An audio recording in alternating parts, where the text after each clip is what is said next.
Ya, pembunuhan yang dilakukan oleh remaja terhadap anak berusia 5 tahun ini jelas di luar nalar. Namun kita tidak bisa menyalahkan pelaku sebab tanggung jawabnya juga ada pada sekitar. Bergabung bersama kami Arthur Josia Simon, kriminolog Universitas Indonesia. Pak Arthur, selamat malam. Selamat malam. Pak Arthur, publik sempat mengetahui bahwa pelaku yang masih berusia remaja ini punya ketertarikan begitu dengan film-film horor, kemudian melakukan pembunuhan dengan niat. Mengapa kemudian seseorang mudah terpengaruh dengan film di luar batas norma, kemudian dengan mudah begitu melakukan imitasi terhadap apa yang ia tonton, Pak Arthur? Ya, baik. Jadi pertama kita melihat ini kasusnya anak ya, umur kategori anak.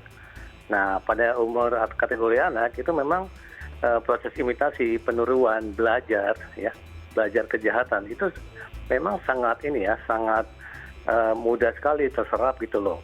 Apa yang ada di dalam film, terutama YouTube ya. Sehingga pada saat dia menonton tanpa ada yang mengawasi, tanpa ada yang memonitor, itu kemudian masuk dalam pikiran dia, pengetahuan dia, dan tidak ada yang monitor itu benar atau salah gitu loh. Sehingga dia kemudian menganggap itu sebagai sesuatu yang normal gitu loh. Nah, jadi di sini asosiasi dia terhadap perilaku yang menurut umum itu adalah melanggar atau pidana, menurut dia adalah satu yang normal. Nah, ini yang dikatakan sebagai asosiasi yang berbeda pada saat anak melakukan tadi disebut copying atau disebut dengan imitasi atau peniruan. Nah, jadi dugaan saya itu yang terjadi pada anak tersebut, di mana tidak sekali ini dia nonton ya, kemungkinan besar dia sudah berkali-kali, beberapa kali menonton film horor yang sama, yang penuh kekerasan, sadistis, dan tidak ada yang kemudian memberikan batasan, panduan bahwa ini tidak benar, begitu loh. Jadi kemungkinan besar lingkungan di sekitar si anak tersebut itu juga kurang memperhatikan si anak tersebut, dalam artian pada saat menonton ya. Oke. Nah, dengan tidak adanya pengawasan dari keluarga dengan kejadian ini, kita bisa sedikit menyimpulkan nggak ada pengawasan, artinya pengawasannya lalai setidaknya dari lingkungan tempat tinggalnya. Tapi memang apakah sekarang ada pergeseran makna dan juga fungsi keluarga dan lingkungan saat ini sehingga mudah sekali hal ini terjadi, Pak Arthur? Ya, jadi menurut saya pengawasan atau monitoring tidak hanya pada fisik si anak begitu loh, tapi apa asupan yang kemudian ada pada si anak tersebut. Nah, asupan itu yang paling utama saat ini si anak itu kalau sudah di medsos bisa berjam-jam ya, sangat betah dibandingkan hal yang harusnya dilakukan si anak-anak gitu loh, bermain dengan teman sebaya dan sebagainya.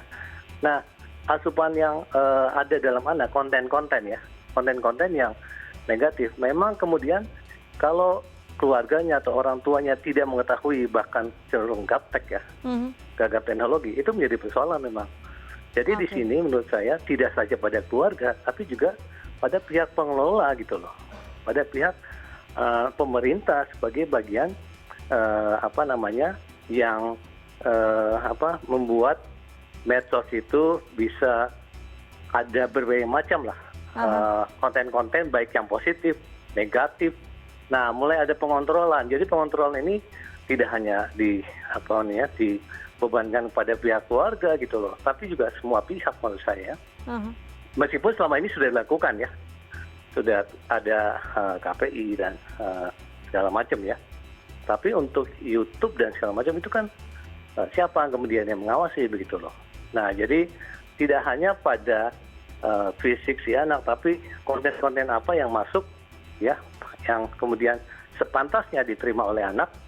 Nah, itu juga menjadi penting. Jadi kembali kepada teori belajar kejahatan, apabila konten-konten yang masuk memang konten-konten kejahatan, sadistis, kekerasan, itu sangat mendorong, memicu si anak itu melakukan kejahatan, apalagi tanpa pengawasan, tanpa panduan, tanpa petunjuk ya. Petunjuk ini tidak ya, kan memang orang tua tidak mungkin mengontrol ya anaknya nonton apa gitu. Tapi juga sini kan ada pihak yang mengelola gitu loh, konten-konten yang sifatnya negatif. Nah, ini juga menjadi saat ini menjadi perlu diperhatikan begitu loh. Oke, Pak Arthur, pelaku yang notabene masih di bawah umur 15 tahun merasa puas ketika sudah membunuh korban. Padahal pelaku ini tidak punya motif untuk membunuh, motif tertentu, tapi memang hanya karena ada dorongan untuk membunuh. Hal semacam ini lazim terjadi, Pak Arthur.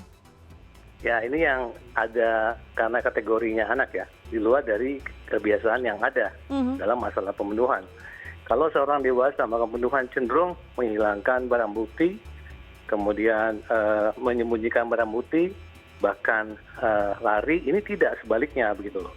Artinya memang si anak ini tadi ya, apa yang tontonnya itu betul-betul mengarahkan dia melakukan tindakan itu, begitu. Sehingga dia juga tidak tahu bahwa ada aturan gitu ya, aturan pidana gitu ya, terhadap tingkah laku pembunuhan itu.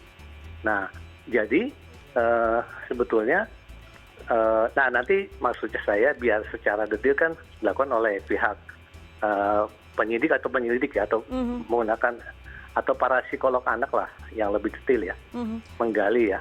Nah, Kenapa karena pelakunya ini 15 tahun, prosesnya akan seperti apa, Pak Arthur? Singkat saja.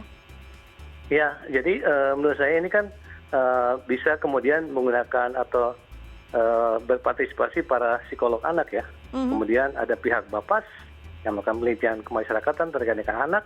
Kemudian pihak tadi penyidik atau penyidik gitu loh. Jadi semua ada beberapa pihak yang memang sudah diatur dalam baik hukum pidana maupun sistem peradilan pidana anak, itu turut berperan di situ.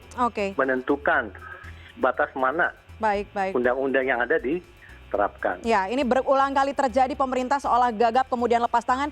Kita harusnya ikut mengawasi, dan tadi seperti Pak Arthur bilang, pengawasan bukan hanya dari satu instansi tapi dari seluruh lapisan masyarakat juga harus ikut mengawasi. Pak Arthur Josiah Simon, kriminolog Universitas Indonesia, terima kasih banyak sudah bergabung bersama kami di CNN Indonesia Connected.